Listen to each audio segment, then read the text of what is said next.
while last month we had subjected to review a number of famous mystics of history, both male and female, this time I thought that we would largely devote the talks this month to an attempted contextual understanding of the nature of the mystical, the nature of possibly even what generally is often referred to as the occult. So all of this, as C.G. Jung has pointed out, all of this depends, as far as we are concerned, on what has been called in Greek, and it sort of maintained itself in the modern era, our psyche. Psyche, which means soul, psyche in Greek. My Greek friends are agreeing with me, and which, you have the great myth of Psyche and Amor, as the Latin name of the gentleman is given, and so forth. So, let's say, a very important component of the human, which we can only neglect at our great peril, and at the peril of our civilization. And so I would say, may the great gods protect us from a soulless humanity and a soulless civilization, because that is a very, very bad thing. We have experienced it now and then in history. Probably one of the latest big embodiment of it having been, in the past, the Soviet Union, and others could be thought. The psyche is a tremendous important component of our reality. And the more we pay attention to it, the more we bring into consciousness the various elements which are disclosed to us in the psyche, and the better off we are. And you may raise a question: why are we better off? Well, I think that probably the easiest, but also the most authoritative answer would be that the more of our psyche and of its world we experience, the more of it we are familiar with, the more complete, the more whole we are. And if we look upon wholeness as a desirable condition, then indeed that is a very important way of attaining to it or working for it. Now, that's sort of a little general statement, and I came across, synchronistically, I hope, a very beautiful passage that really moved me, and that I think is very pertinent to our discussion this evening. This is a passage taken from a book that was quite popular some decades ago, and it, although she had written some other books as well, written by an author named Joan Grant, and her best-known book from which this passage is taken is called The Winged Pharaoh. Now, there is a sort of occult byline to Joan Grant and The Winged Pharaoh, because she let it known when the book was published, that the book was, even though sold as a novel, was based on visions, memories, whatever you would call it, of herself in ancient Egypt. Now, as you know, I am not a super enthusiast for reincarnation, primarily because I sure don't want to undergo it. Let's put it that way, you know. But also for other reasons. But let us say,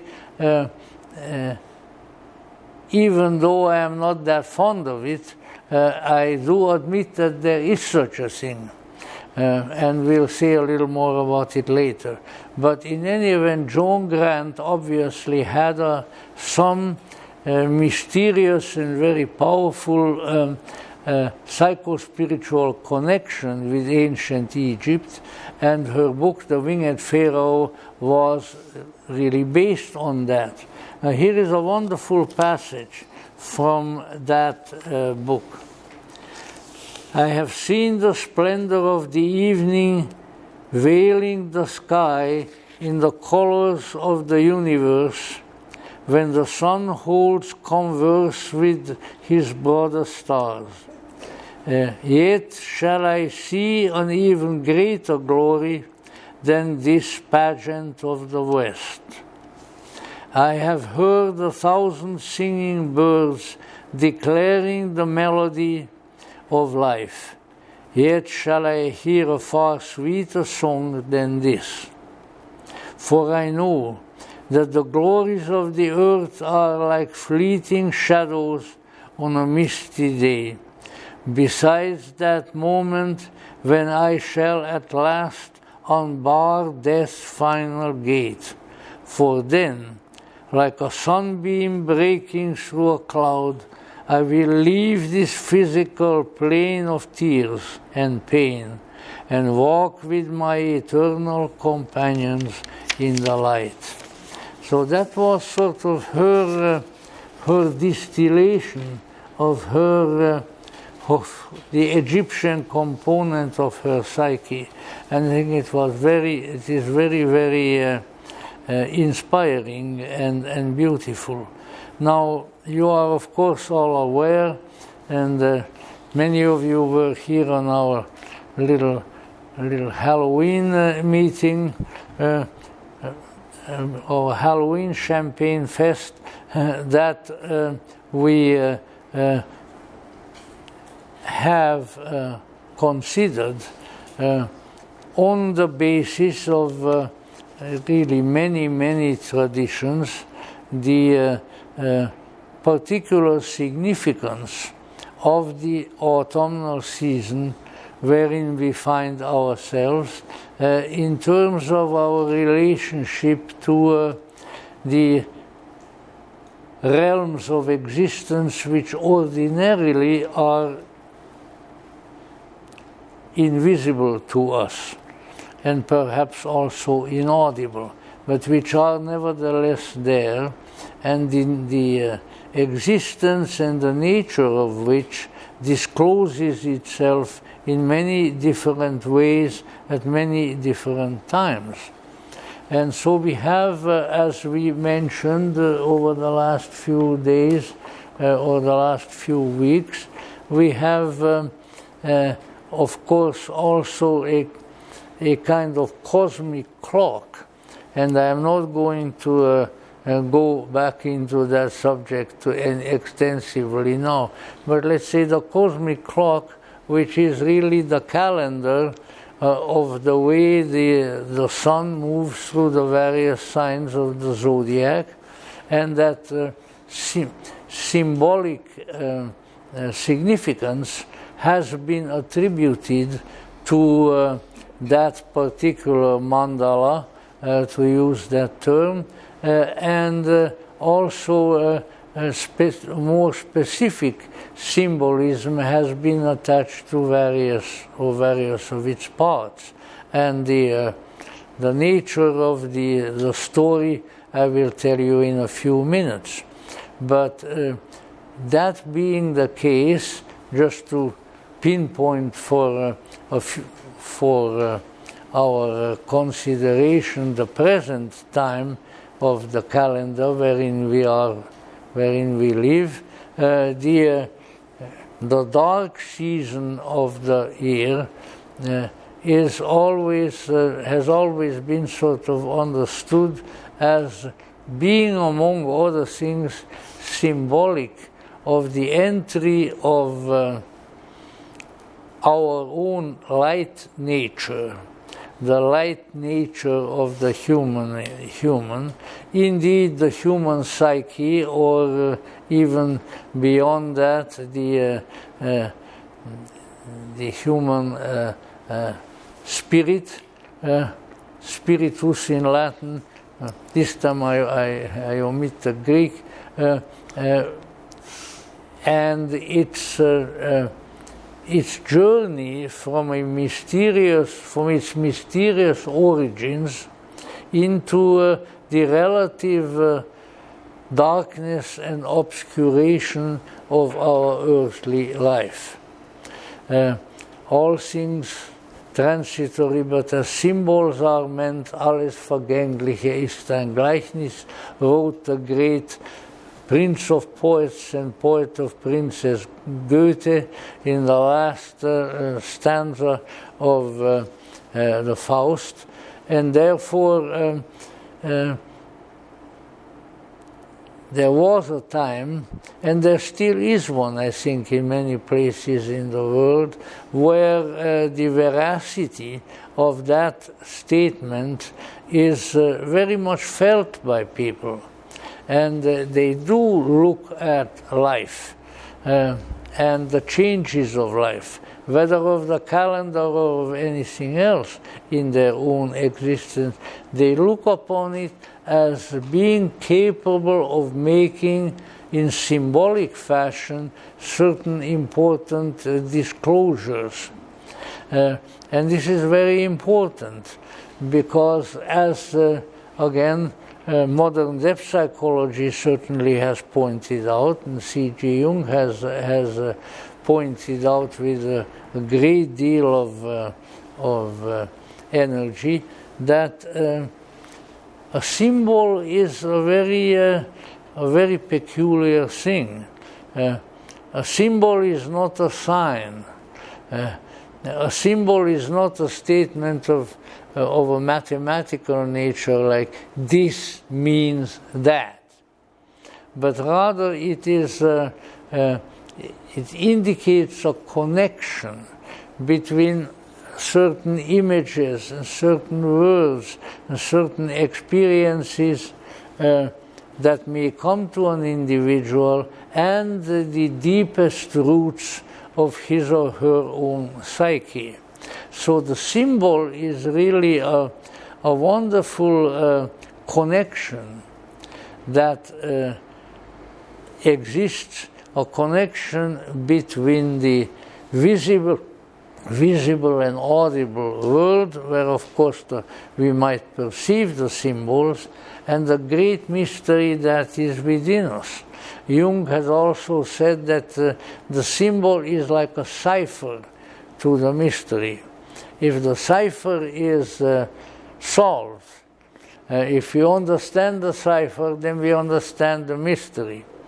No cipher, no mystery. And these things are important to keep in mind, especially in a world which is becoming so increasingly prosaic, and really because of that also rather non-symbolic. So now what the ancients, particularly those ancients with whom we have a close cultural connection, among whom are the most prominent the Greeks. The Greeks are our spiritual ancestors, and this is, I think, also very important. But then the whole Mediterranean matrix of peoples, with their relationship to the psyche, of their understanding of symbols, is of extremely great importance. Although it has to be admitted that if, or let's say when the wheel of history turned to the discovery on our part, the discovery on the part of our culture, of many other places and lands and cultures, then we discovered that there are analogues to our kind of symbolism that we can find elsewhere. And such analogues have been found, everywhere from India to the South Sea Islands in South America and so forth. And the reason for that is, of course, that that there are people there, just like there are people in our culture.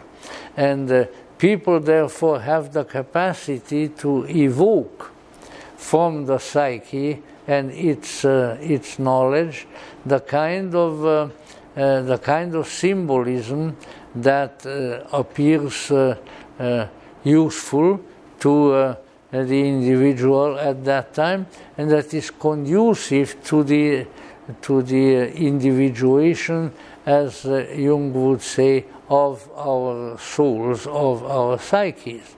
Now, that being the case, we need to keep in mind, of course, that the ancients, we've been just talking about the ancient Greeks, Egyptians, and so forth, saw the sky with its luminaries, sun and moon and stars, and with the changes that occur in the course of the movement of the year, as a kind of picture book. And in that picture book there are indications of what I felt like saying, certainly the indications of a tradition, but more than that, the indications of the content of the message of a certain tradition. And because that is the one that I would like to speak of now. And in so doing, I think I'm putting myself a little bit on the line, maybe more so than usual, because my telling you of the tradition and its possible relevance to us, I cannot offer any indubitable proof. I can offer the proof of my own affinity toward these teachings, toward these traditions, and consequently, I would say also the conviction that this exists. Now, what is it that we are speaking about here? What we are speaking about is I'm trying to find an appropriate word, and I don't think one has been designed yet in English. English, which has been my adopted language of my adopted country, is also rather poor in some of its expressions. Certainly the Greeks would know that, and others. So one has to kind of talk around certain subjects. But what we are dealing with here is a way of understanding, or a way of relating to a great, an immense totality of being. And that is not easy to do. And what I mean thereby is an affinity toward the understanding of all that is.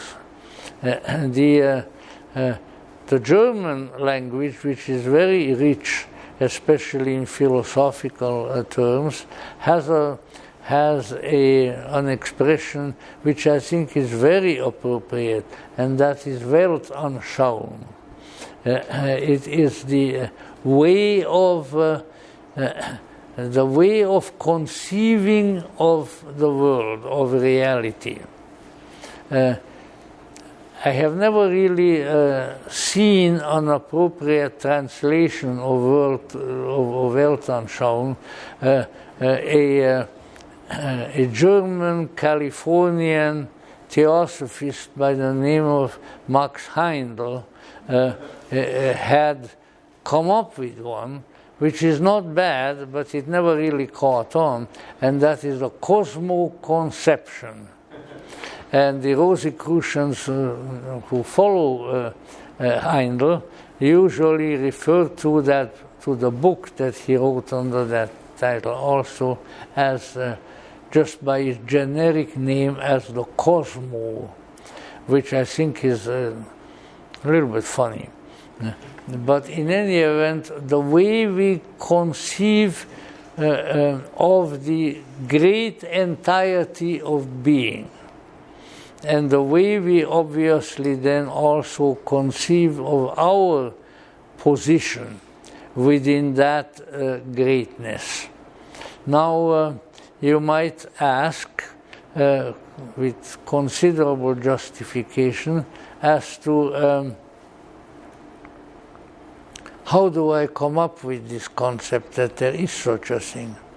Well, I am convinced that when we investigate in depth the stories, the myths, the sacred scriptures, the shamanic disclosures, whatever we may call it, of the world, we find that at a certain point we come up with a common story. There is something back there that is the same from tribe to tribe, from nation to nation, from continent to continent. And when we study this and observe this, then we will find a certain relationship of this story to our own human nature, and that is indeed very important. Now, it is true that owing to the changes that occur in human psychology and in the growth and development of the human psyche and in various parts of the world, this tradition has been eclipsed as far as the attention of much of humanity was or is concerned. And therefore, since a very long time ago, it has become evident that the primordial, the ancient tradition has been eclipsed by superimpositions and distortions that have been imposed upon it. But it was still always there. And when, for instance, the great wise man of Los Angeles for so many years, Manly Palmer Hall, as a very young wise man, wrote his immense big book, he stated both in the title and in the content of the book and otherwise that what he was doing there was collecting the various elements of the secret tradition of the world. And so what I am going to do now is a terribly ambitious and maybe arrogant form of behavior, which you have probably observed in my character from time to time, or at least some of you have, and here it is.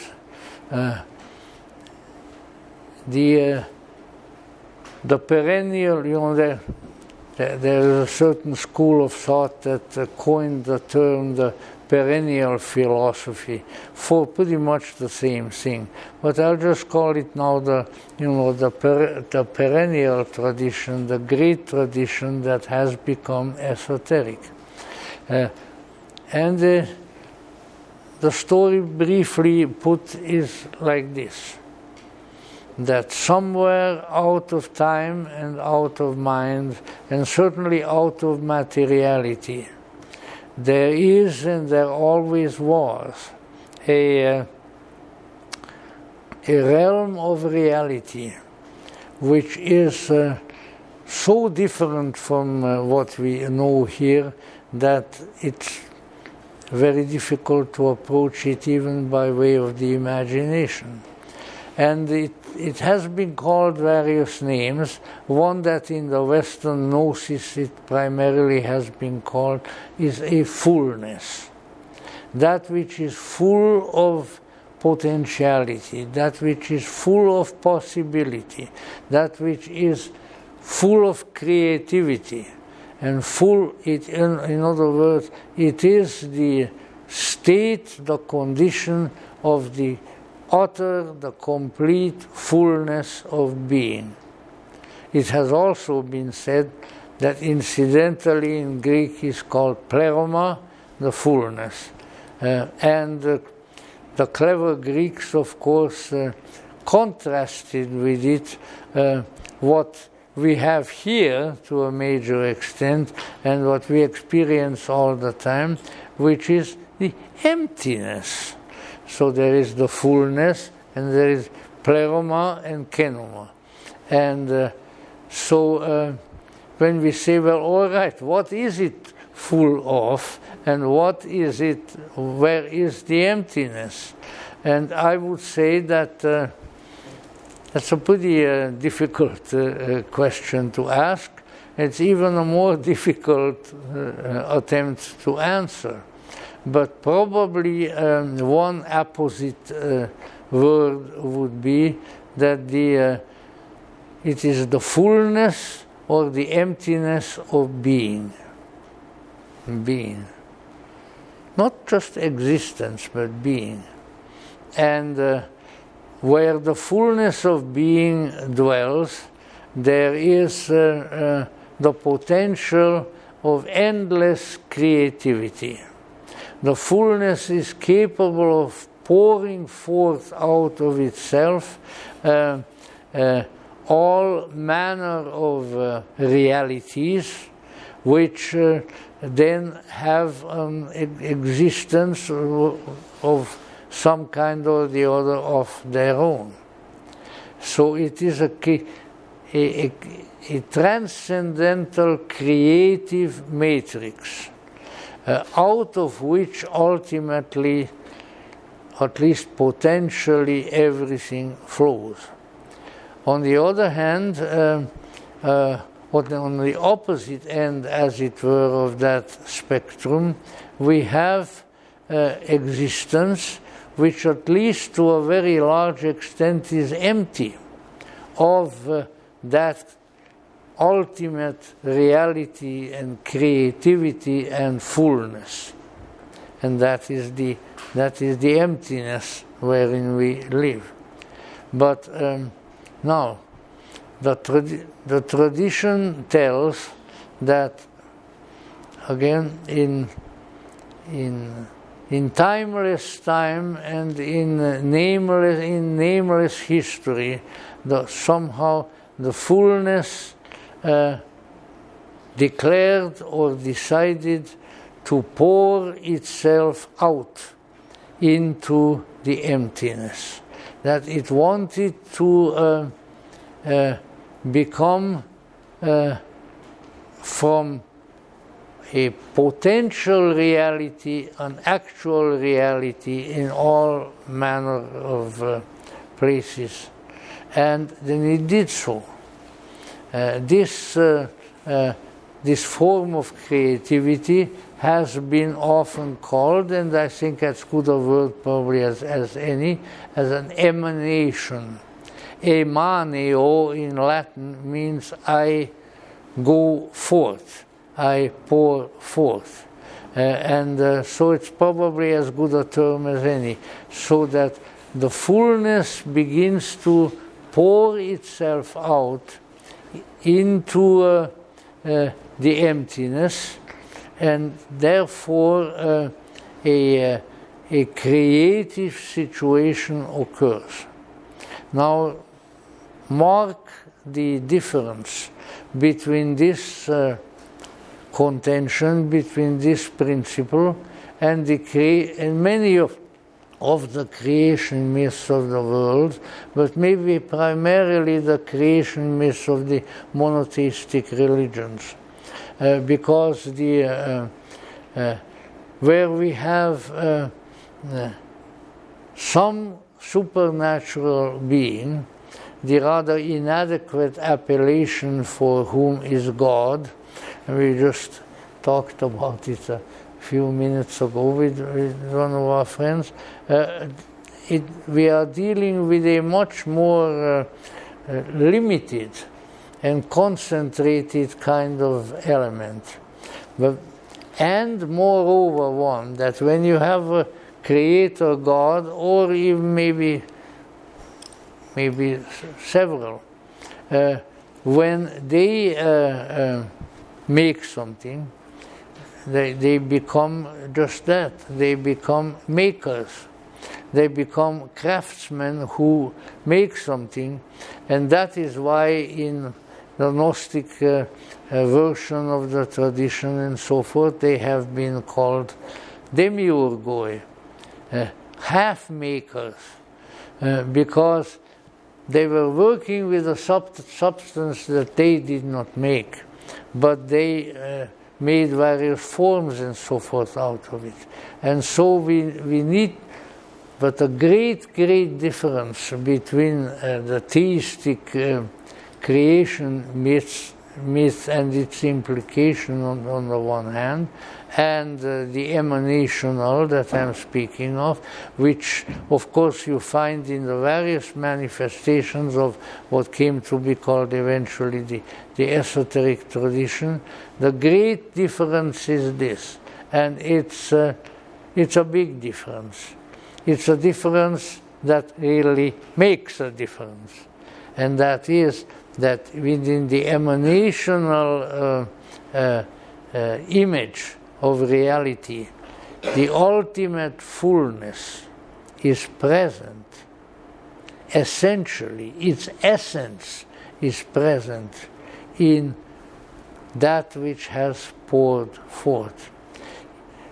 And so therefore, there is a strange, mysterious, and yet extremely important living connection between even the farthest emanation, the emanation that has gone the farthest away from the fullness, and the fullness itself.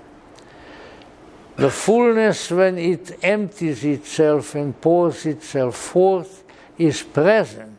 Its essence is present in every portion of the emanation that has gone forth.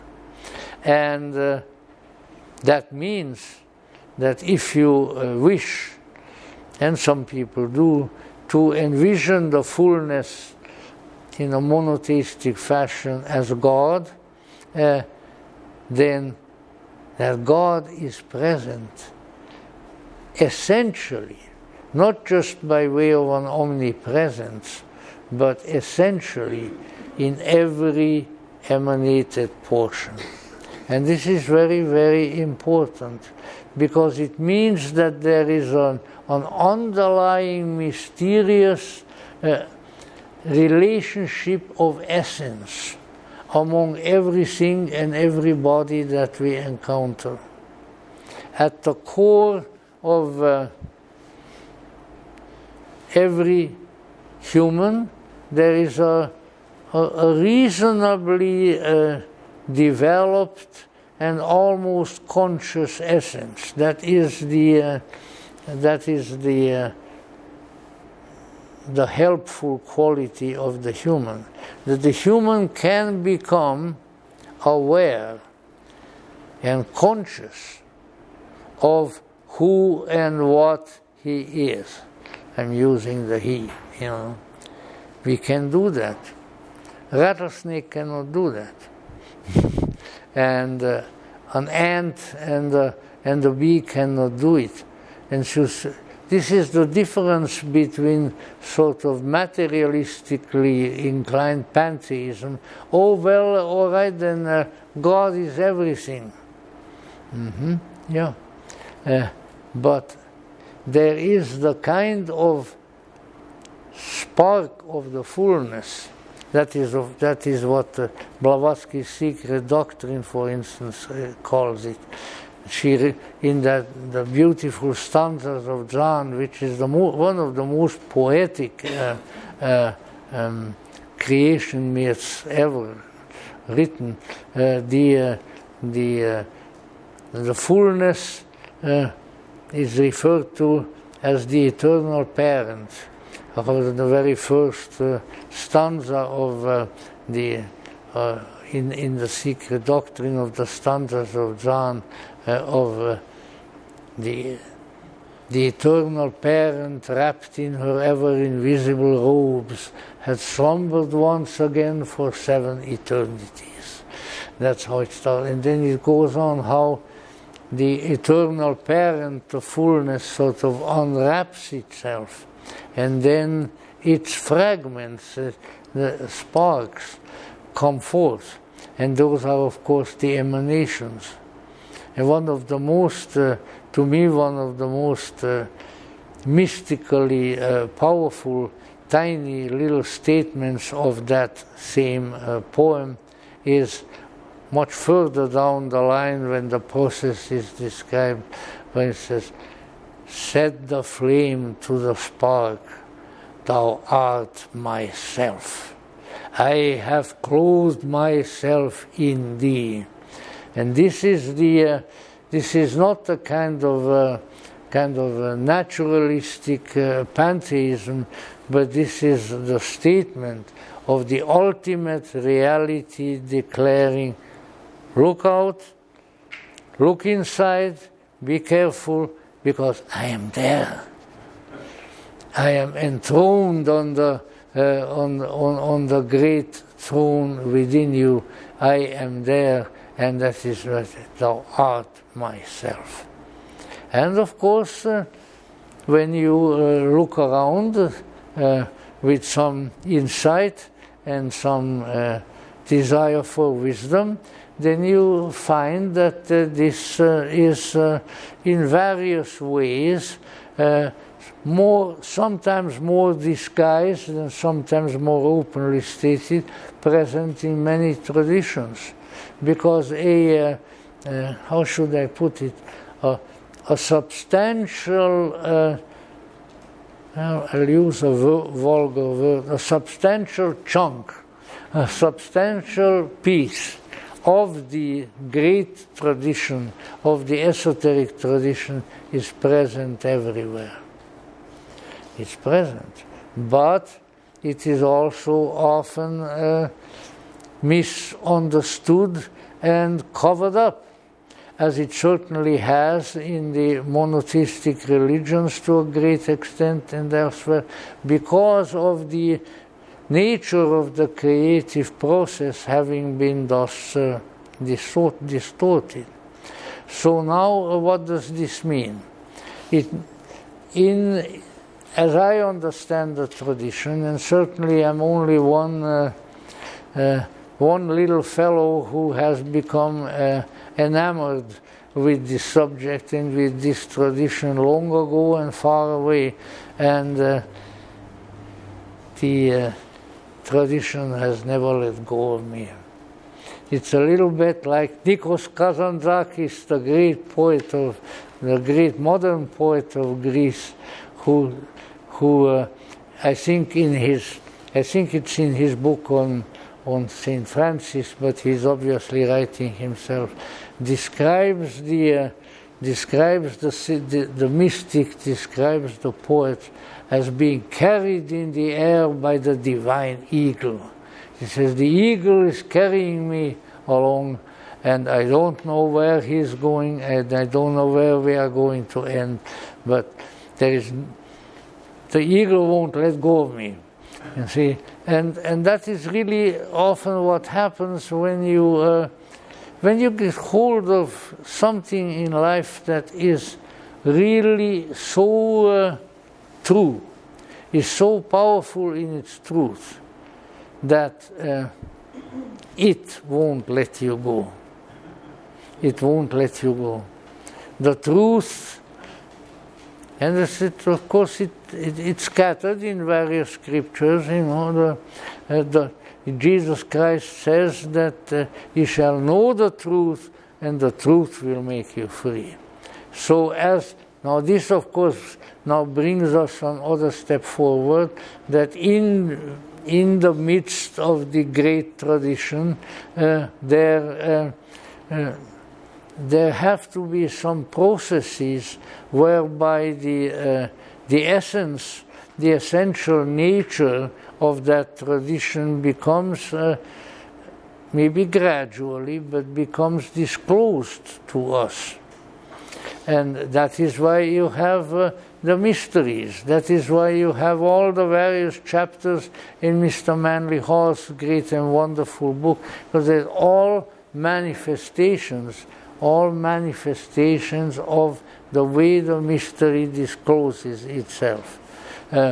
Because that's another very curious circumstance. The truth, you want to call it that, the truth, the real, the ultimate, the fullness, wants to be known. It wants you to know that it is in you. It wants to disclose itself. It plays all kinds of tricks. You know, and here you are, and say, well, what is that? You know, and what is this? Well, there's something stirring. There is something moving that says, listen to me, listen to me. I am the real. I am the truth. You want to use a Hindu term, I am the Atman. Use a Buddhist term, I am the Buddha nature. Or if you want to use St. Paul's, the Gnostic Christians' term, I am the Christ in you, the hope of glory. So in all sorts of traditions, this reality is there. But unfortunately, owing to I think circumstantial conditions, let's say to come to this recognition and to act on it is not easy. And it is not easy for a variety of reasons, which to catalogue would take us exceedingly long. And I rather have you sitting upright with some sparkle in your eye than in some other way. So we cannot go into too much of that. But let us say there is this particular pressure, and once again, the Greeks who were very much at home with these matters called it Gnosis. Something is there. Something is inside of us. And it's not satisfied with just sitting there. It wants to be known.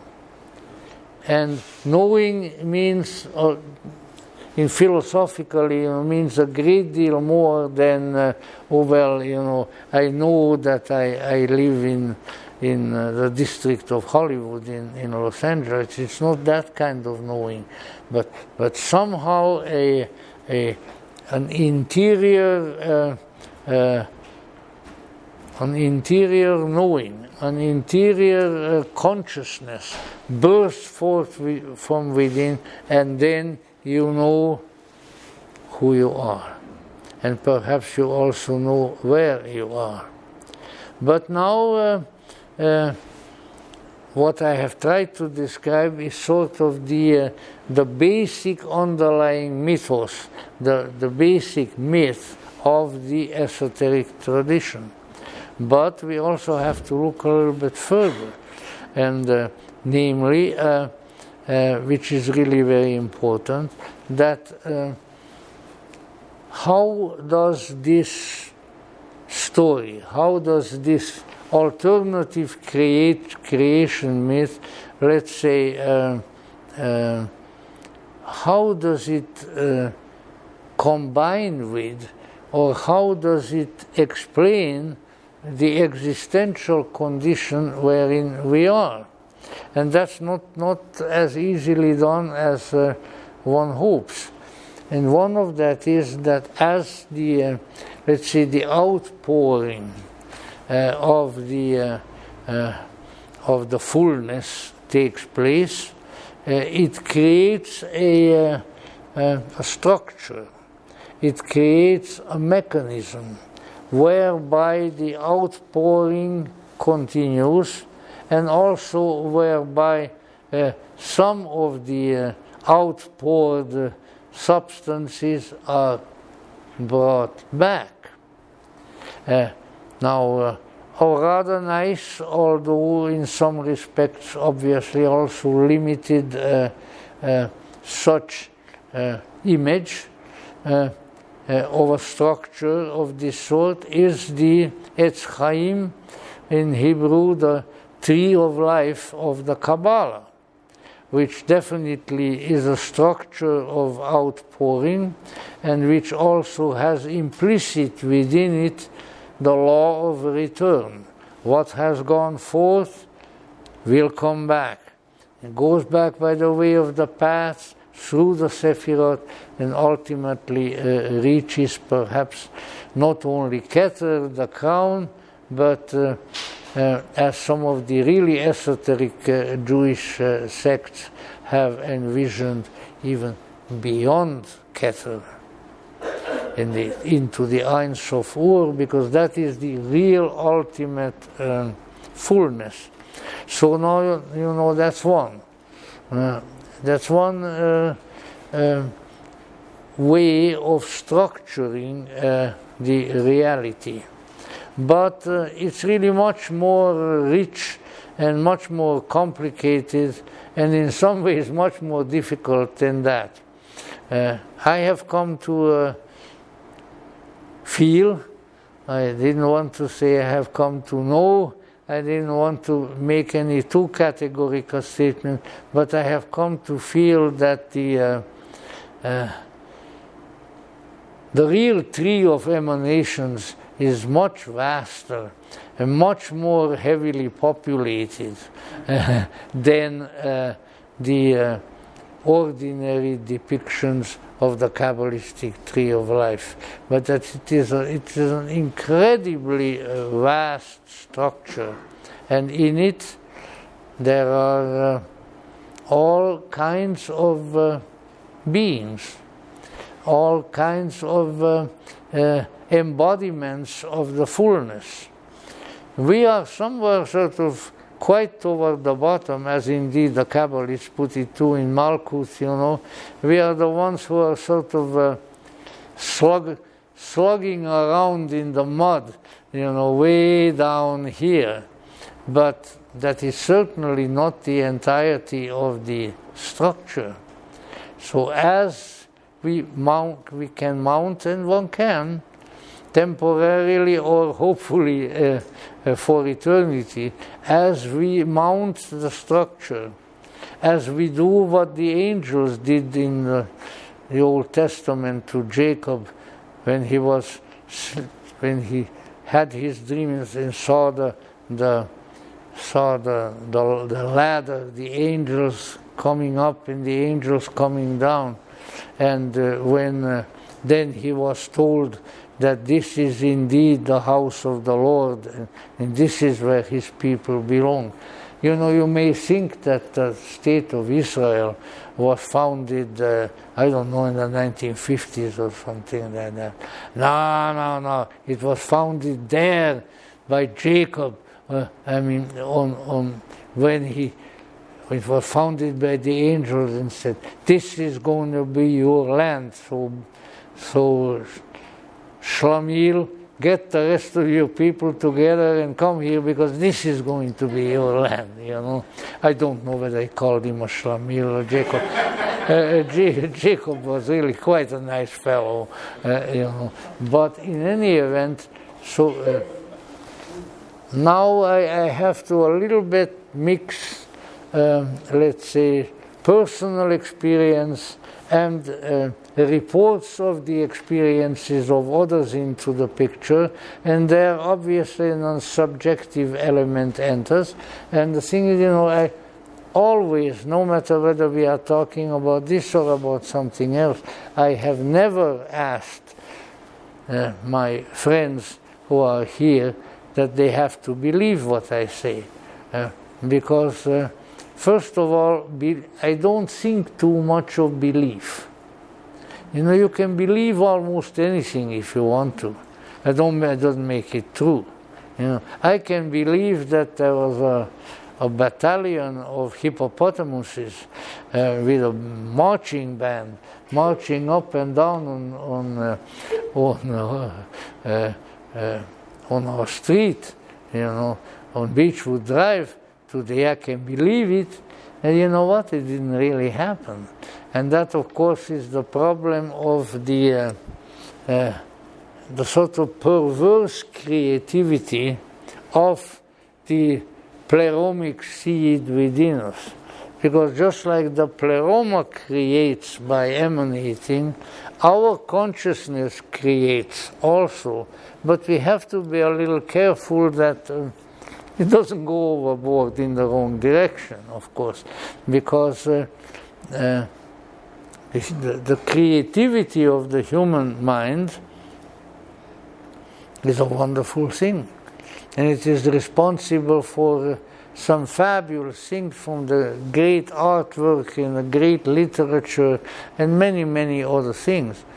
But at the same time, it is also responsible for the deeds of Adolf Hitler and of Joseph Stalin and of Mao Zedong, and that's a thing. Because the energy that is there, the spark that has come from the flame can go wrong. It can be twisted. It can turn from its true roots, and then it becomes a demonic lie. And we have to be quite careful about that as well, both with ourselves and with others. That is why you have to be, you have to be careful about creativity and this and that. Well, yes, but when we exercise the creativity of our consciousness, we have to try to have some safeguards that the product of that creativity will not become something untrue and perverse, as it very easily can. So there have to be certain safeguards there. And really the safeguards very often are present in the religious and particularly the mystery traditions of the world.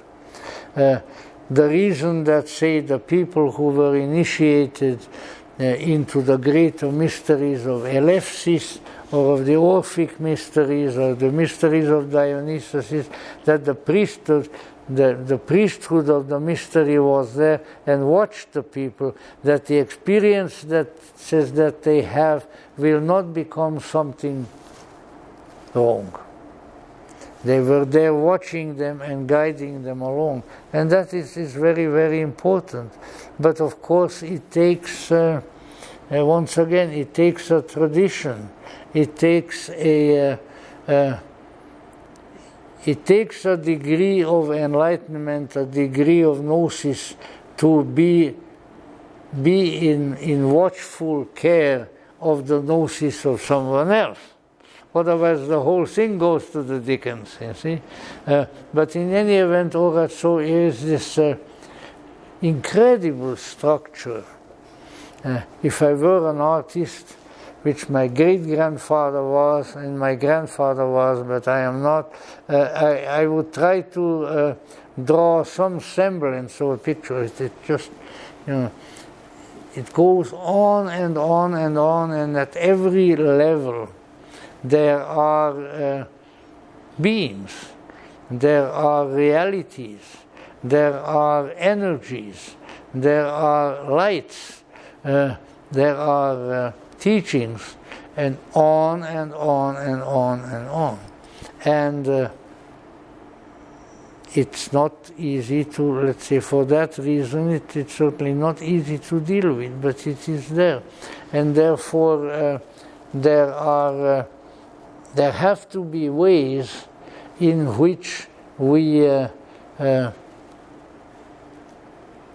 able to enter this huge mysterious structure and to move within it and locomote within it to higher and more transcendental places.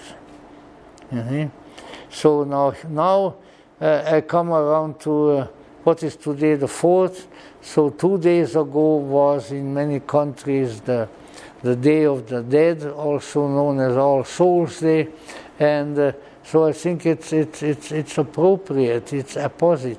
So when we go from the body, we should remember that there are some very important and very wonderful things there, and we should address ourselves to them, but we should address ourselves to them with gnosis, with understanding. I am a child of the eternal, and now I will move within the structure of the eternal to eternity. That would be one nice little way. In any event, it's a big task. Madame Blavatsky, whom of course I have a great deal of respect for, Madame Blavatsky sort of hinted at that with her teaching about the 7 planes.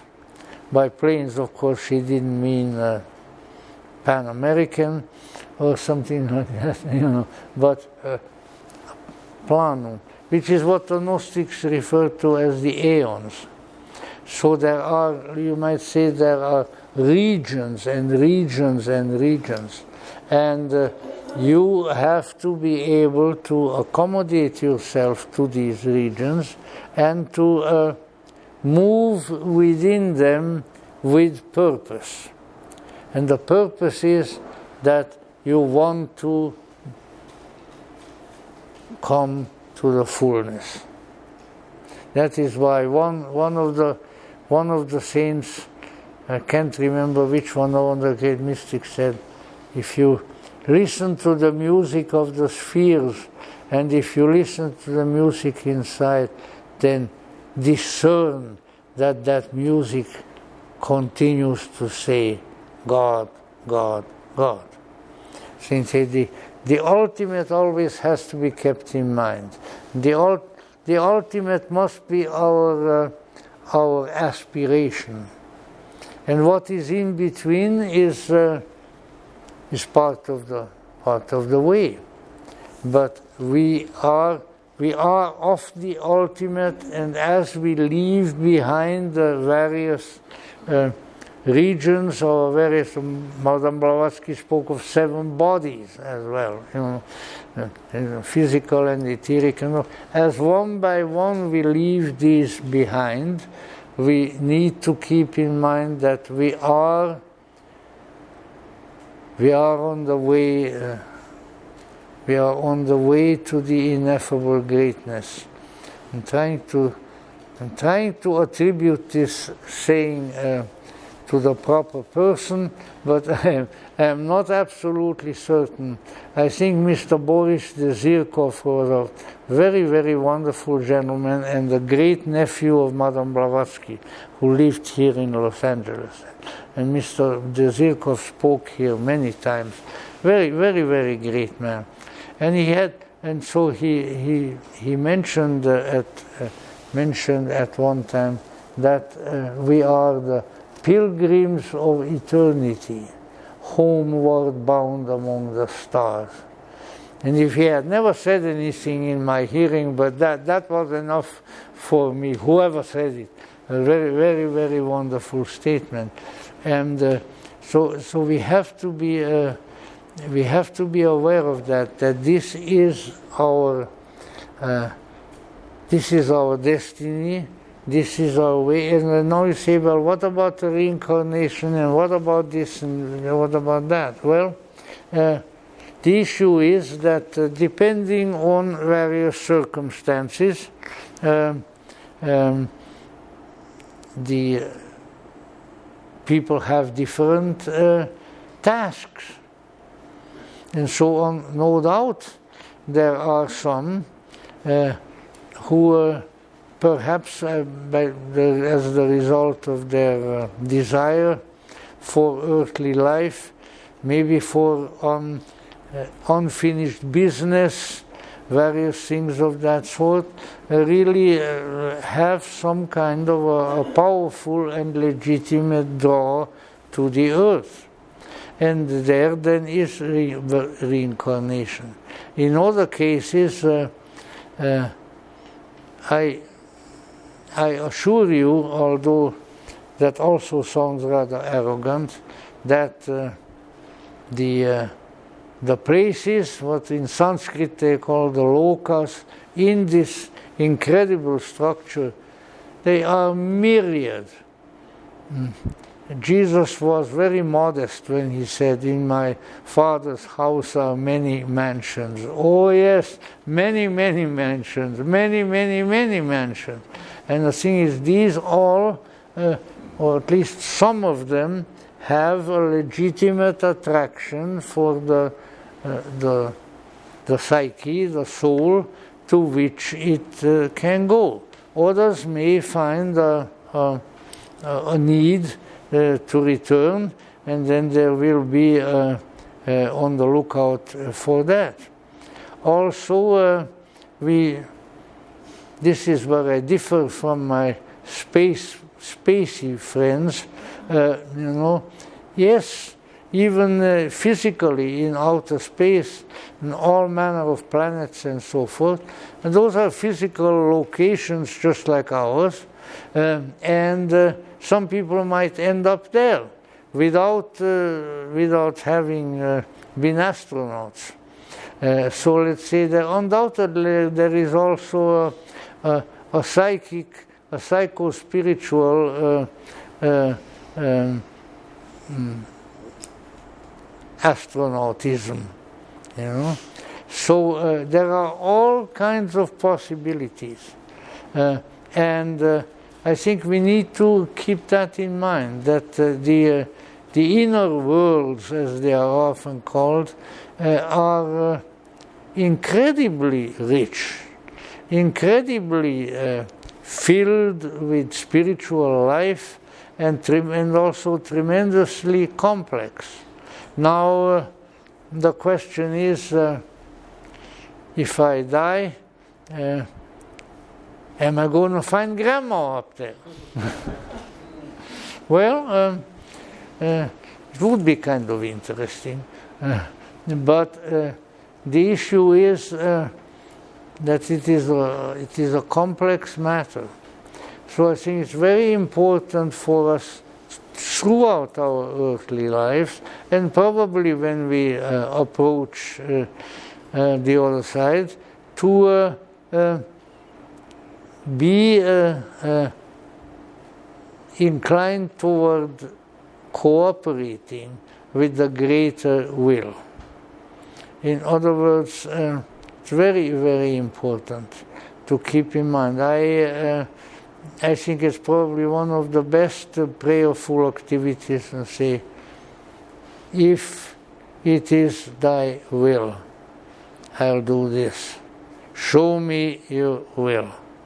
Because, once again, there are intentionalities and wisdom and goodness in this structure, the lowest level of which is our physical world, which are important and which may appertain to us. And but again, like everything important, it may need a little bit of practice. In other words, while we are here right now, when we reach various decisions, we do different things, we interact with other people in various ways, if at all possible. It's not always possible, especially not if you have a Hungarian temperament. You know, we have the flame of the straw in our psyche, because when the Hungarian blows up, he blows up like a bunch of straw. You know, maybe some other people that way too.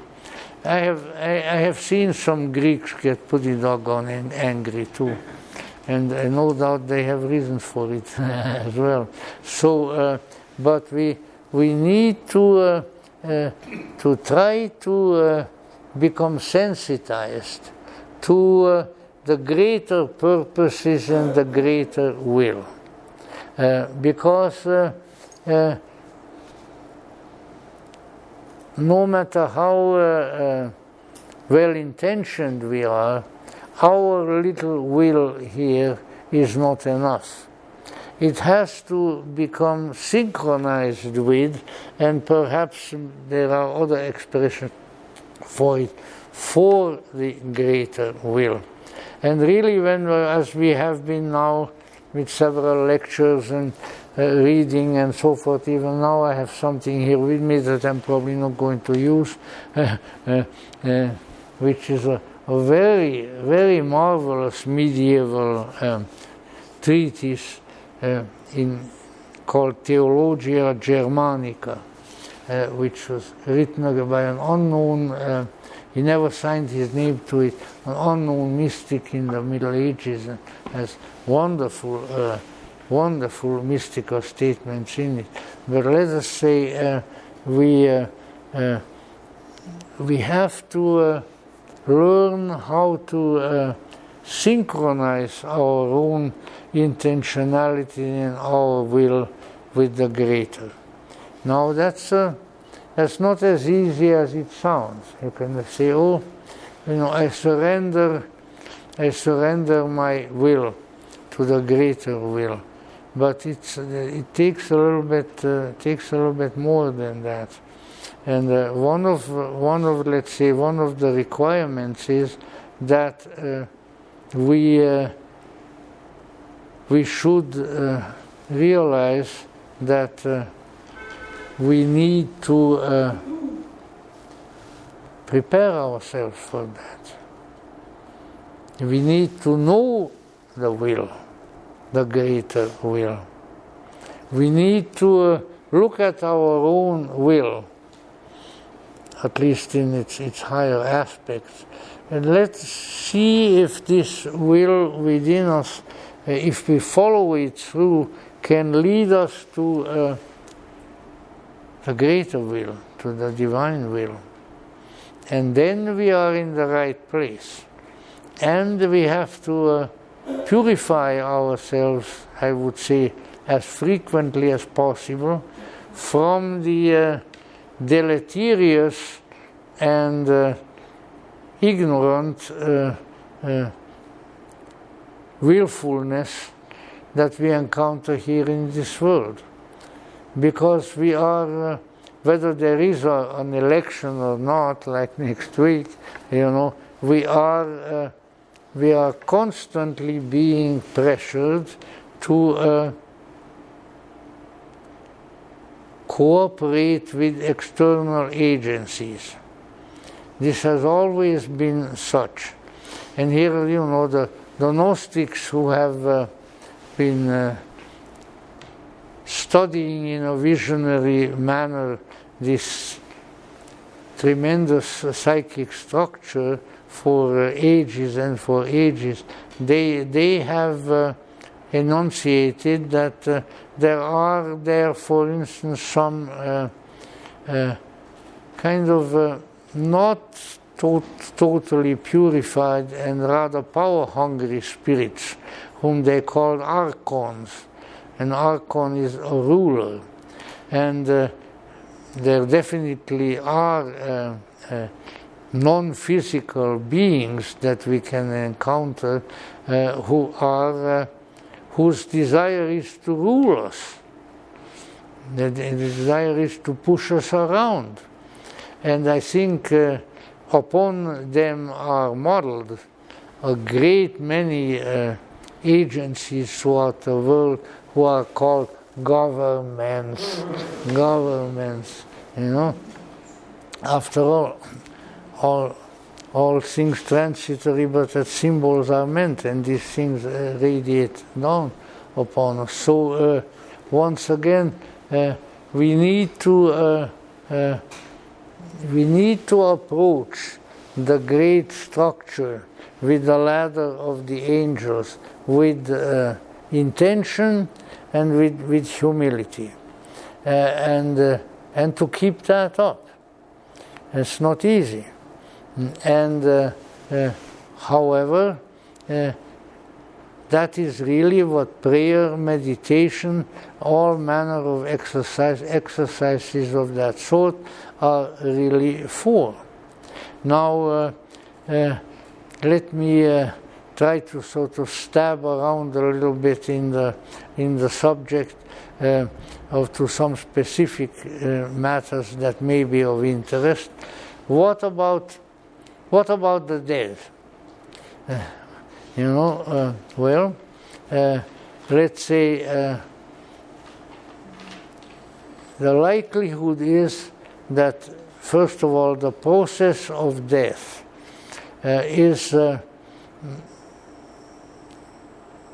different at different times with different people. And there are occasions when there is so much material to be worked through in the psyche that the soul, the psyche, undergoes a prolonged period of gestation before it awakens to the greater world wherein it is.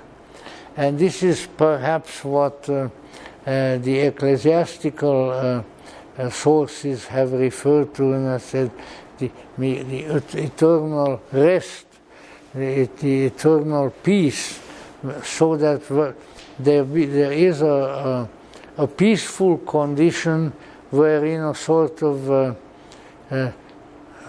spiritual gestation takes place, and where things are come to terms with, where things are sorted out. And when that has taken place, then there is the possibility for movement up toward the fullness. So again, you know, let's not imagine that because we have this esoteric mythos of the fullness from whence we came, and that it is also in us and so forth, that therefore now we don't have to engage our consciousness in the process. No, we do have to engage our consciousness, and the consciousness should be directed in such a way that we desire to return to the Father's home, that we desire to come to the higher regions of of the structure within which we move, and that we can have the requisite help.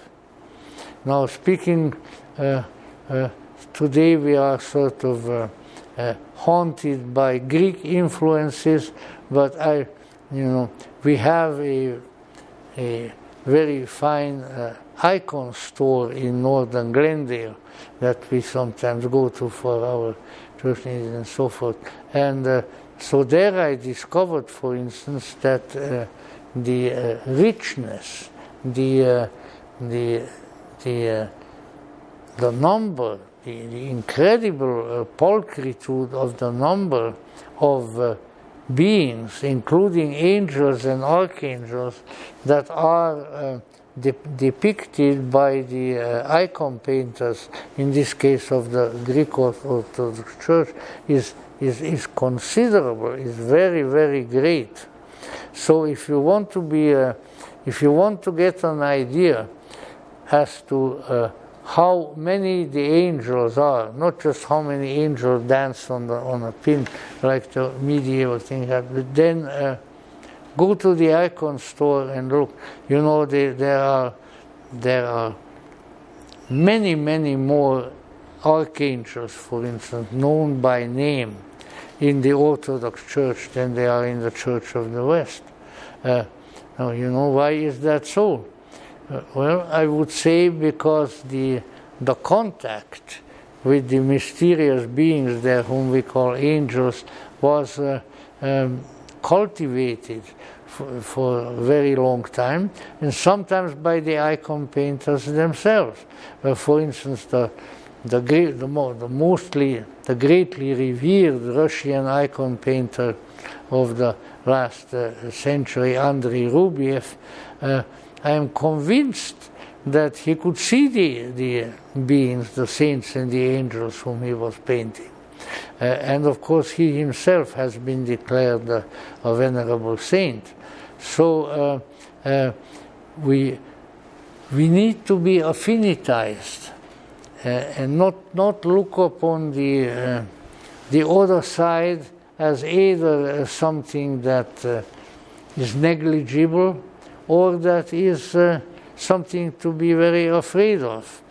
It is a very happy circumstance, which I certainly hope will continue, that in recent decades the Roman Catholic Church, largely promoted by the great John Paul II, had come to embrace the idea of the virtually unconditional divine mercy, so that when people are able to put themselves into a certain state of consciousness, they are not subject to some of the darker and the more difficult regions, but are thus liberated.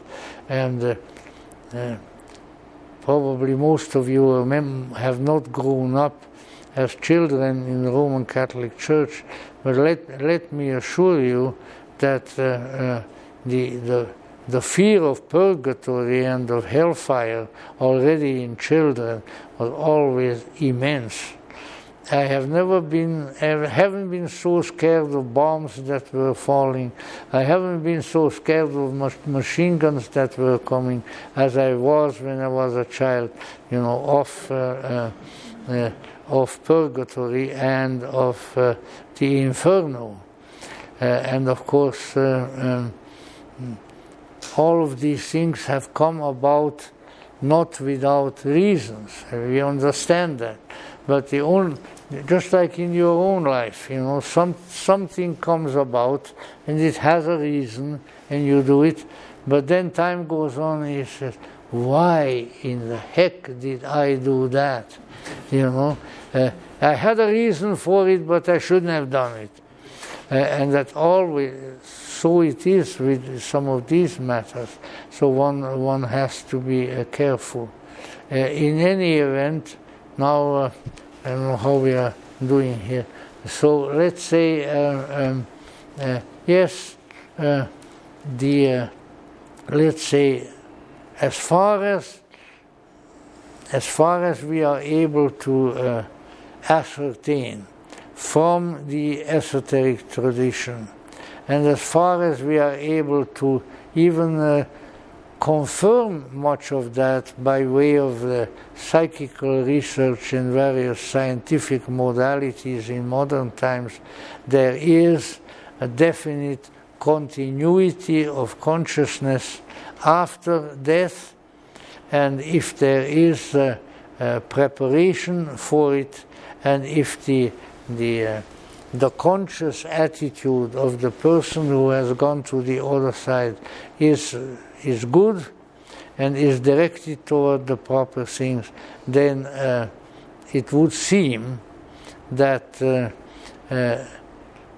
death and the after-death states are not things to be apprehensive about. And I think that's very important and very useful. Now, let's see. Now then, of course, in our manifest world, this kenoma, where we descended, there are all kinds of beings without the kind of physical body that we have. And we need to be aware of that and to probably take the consequences. There are spirits without a body who are connected with the various regions of the inner worlds and also with nature, so-called nature spirits and others.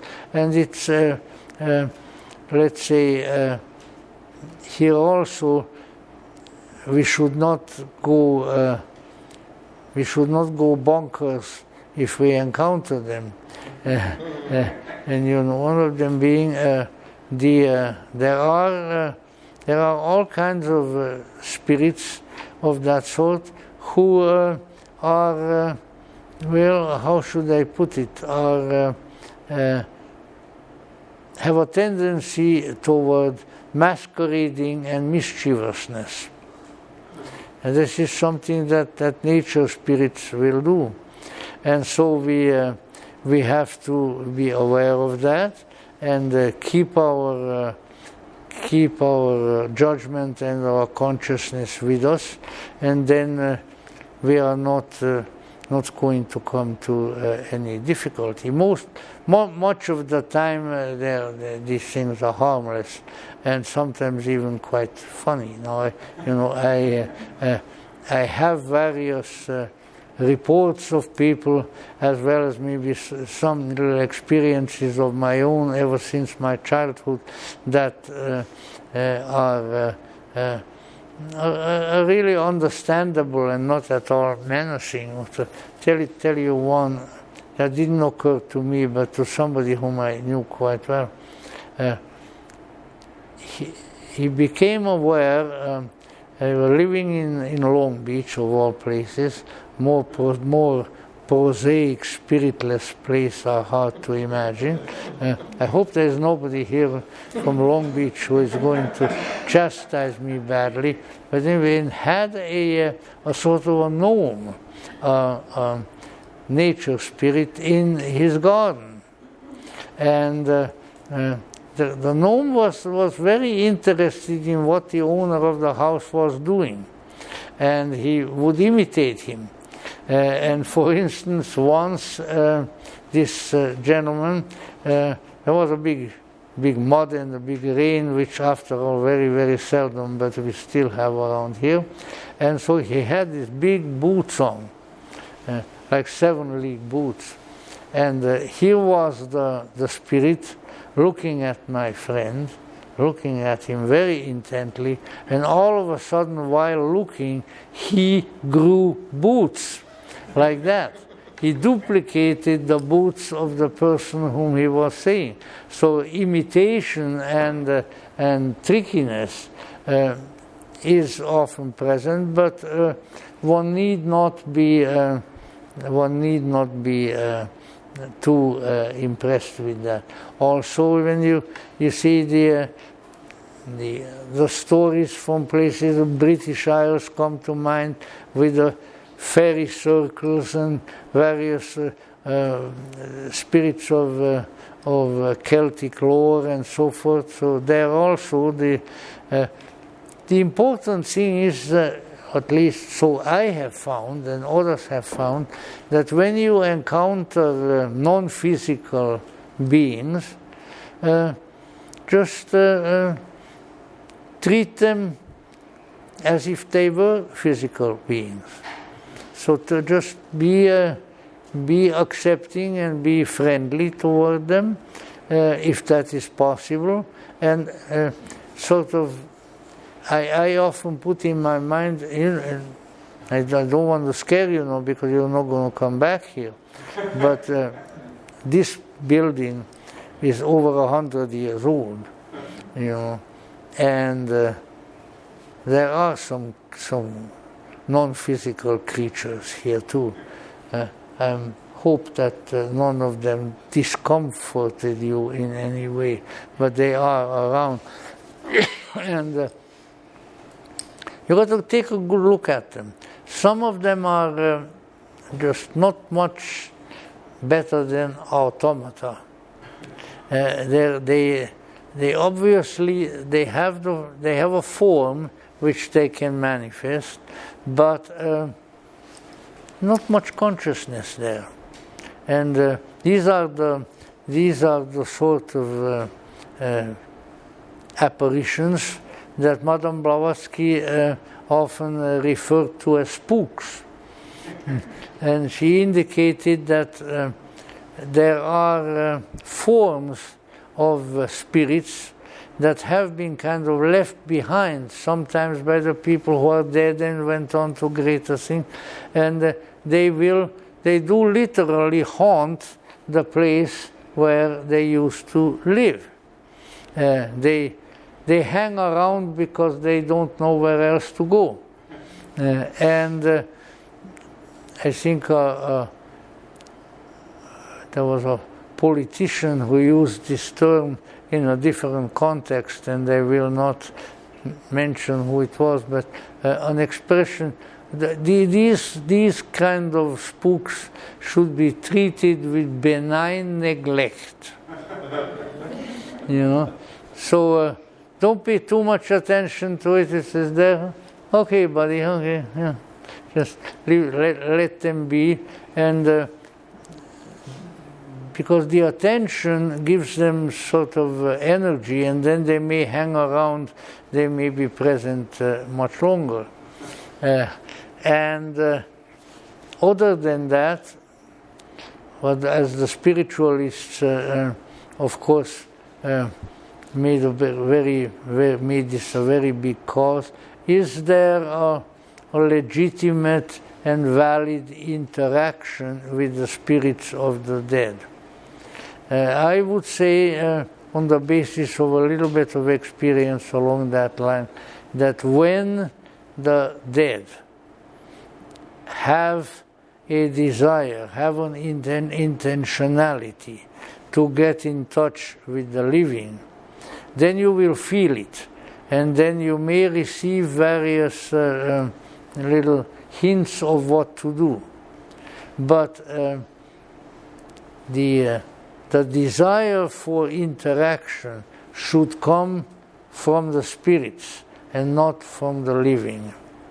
Otherwise, you get caught in what the ancients called necromancy, and you become involved in regions of the invisible worlds which are not particularly beneficial to you. But there are times when the spirits, especially the spirits of the dead you may have known, will give you some signal. And the signal is then it's just usually, hey buddy, I'm still around, I'm okay. I tell you a little example of that, and my family were not spook chasers, but let's say, but we had experiences. My father had an acquaintance, a friend, male friend who passed away, and who was very much given to smoking a certain kind of pipe tobacco. I think it was a Latakia.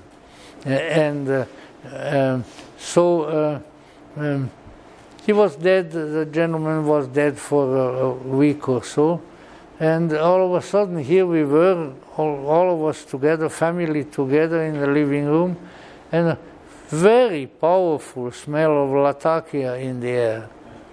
And my father just looked up and said something, whatever the man's name was. "Hey there, Janos, I hope you're okay. Your tobacco still smells good." You know? So there are various things like that. So they can sometimes, they can give a signal, and to the signal you reply benignly, and then let them go. So there is an interesting sort of in-between territory between becoming a necromancer, which is really true of much of spiritualism, forcing the spirits to come down on the one hand, or conjuring up entities of your own. So the best thing is to take the so-called invisible beings at their word. And all right, so you're here. Is there anything I can do for you? Because that is often the case. And if there is a request, then you take that and perhaps do something about it. Otherwise, you just say goodbye to them. And as to, I think, angelic assistance, there are definitely, there are, I am quite convinced on the basis of experience that there are angels.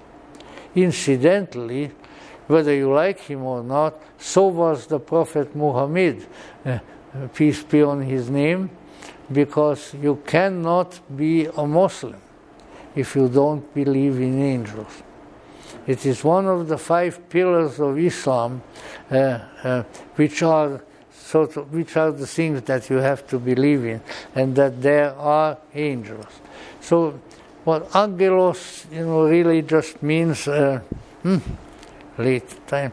Anyway, angelos is a messenger, and these are the messengers of higher regions, and their presence and their assistance, I think, is very helpful.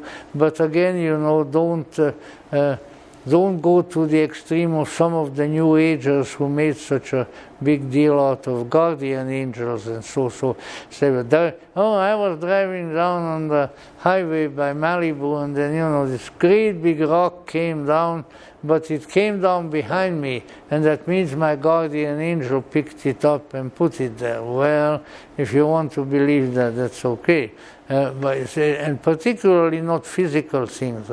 Guardian angel is a spiritual being. It will address itself to people's spirits. So let us say that, and we'll try to draw all of this together, that we are in the midst of a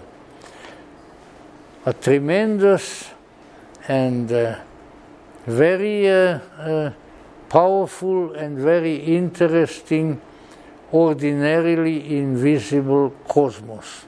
There is an inner cosmos, and we should be aware of that. And to the extent that it becomes necessary, interact with some of its agencies. Because we are, as we indicated before, we are the sparks of the pleroma, and they are sparks of the pleroma.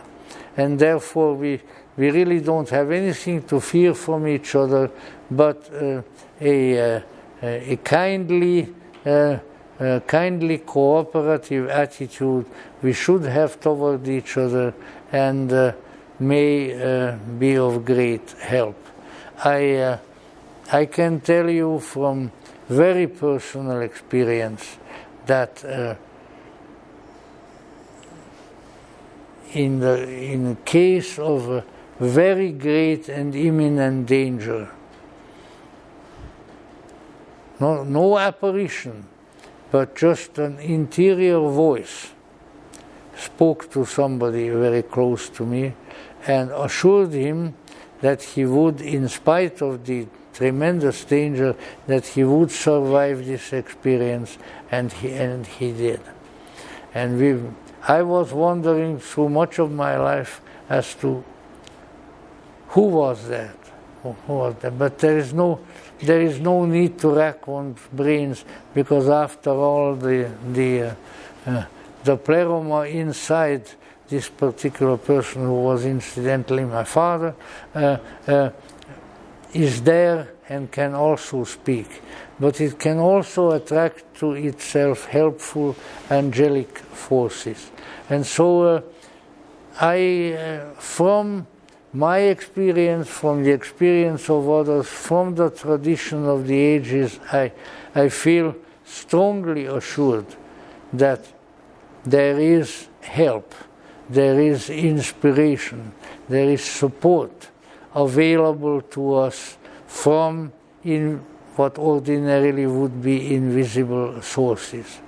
And if we are open to them, and if we are kindly to them like to any other being, and if we occasionally perhaps ask for some favor that we greatly desire, then such help would be forthcoming.